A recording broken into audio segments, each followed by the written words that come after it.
Lawmakers on Capitol Hill have around 2 weeks to agree on a budget to keep the government funded. Top Democratic leaders say they will oppose any legislation that doesn't include provisions on health care. The final deadline to get a deal done is October 1st. Let's bring in CBS News congressional correspondent Nikole Killion. Nikole, good to see you today. What's the latest you're hearing from lawmakers on where they stand when it comes to the budget?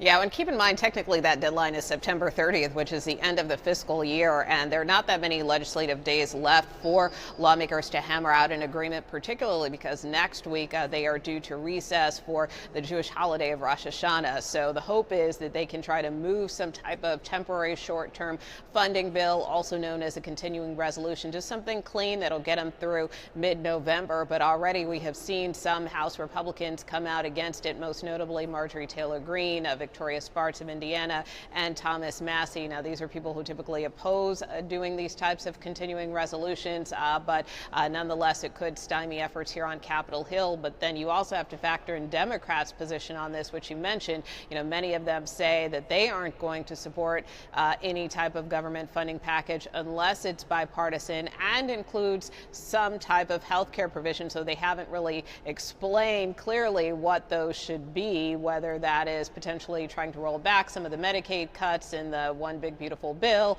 or also trying to get some type of agreement on potentially extending Obamacare subsidies. These are subsidies through the Affordable Care Act that are due to expire at the end of the year. So there's still a lot in flux, but we'll see how the week plays out.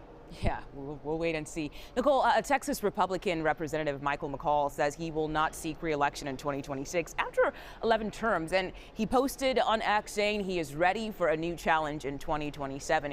What are you hearing about what's next for him?